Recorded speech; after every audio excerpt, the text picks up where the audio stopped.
Welcome to the Courage to Live podcast. My name is Josh Bitsko. I'm a retired police captain with 24 years of experience out of Las Vegas.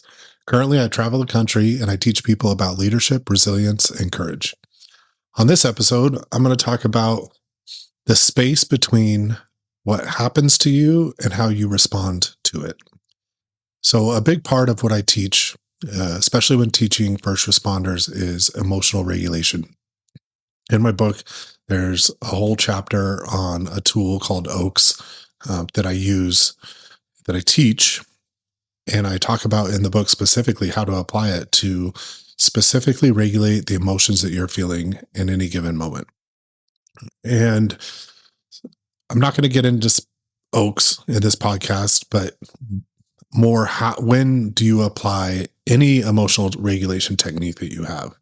So what I talk about when I'm teaching is you have no control really over how you feel about something. Something upsets you, something makes you sad, something makes you angry or scared or feel anxiety.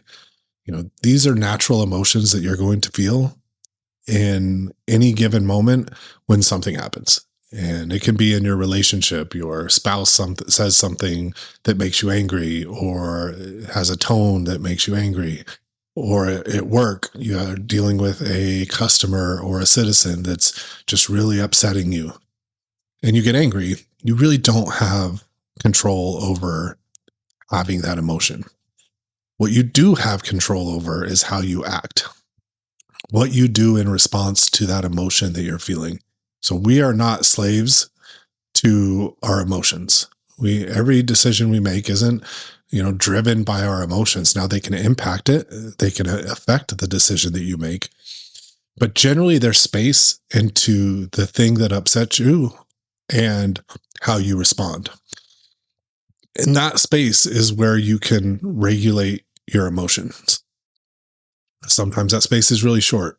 For first responders, it could be a half second during chaos, like you're walking up to a vehicle on a car stop, and as soon as you get to the door, a gun comes out of the window and you have to respond.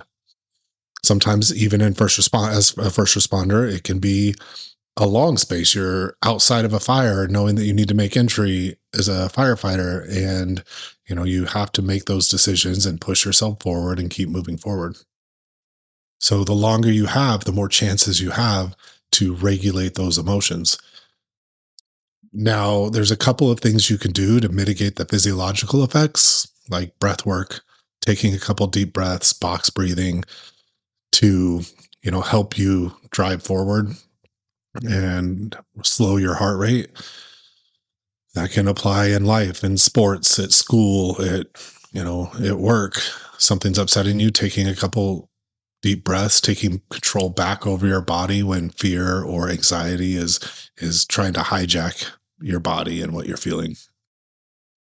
So that slow breath can tell your body it's safe enough to think clearly under pressure. But you always have the opportunity to choose how to act. And learning this is a skill, and it is a learned skill to regulate your emotions, especially in the small times, will help build that muscle for when you need it in the big times. So let's say, you're at practice for your flag football team and, you're feeling a little bit of anxiety, you're feeling whatever because you're playing as a quarterback or you're playing in a position that is stressful. Well, be aware of it and take a couple deep breaths and then move forward and act. And if you do that repeatedly in practice, then when the game time comes around, you've built that ability to regulate those emotions. Same thing as a first responder. You're dealing with a difficult citizen. It's not life or death, but regulating your emotions and not getting upset and not saying the thing that, you want to say because this person's really making you angry, and regulating your emotions and putting that into practice when you need it during a critical incident, during a shooting or something along those lines. It's the same process to regulate your emotions. It's maybe more difficult, but if you've worked on it and you've worked on building that skill, then you're going to be able to apply it in any situation. So just remember, you can't always control the stimulus, but you can always choose your response to it. And again, in my book, I get into this way more in depth, how to apply O.A.K.S, how to regulate those emotions in the moment. Because no, real courage isn't about getting rid of the emotion, because that's not feasible. It's not possible. It's about learning to lead yourself through it.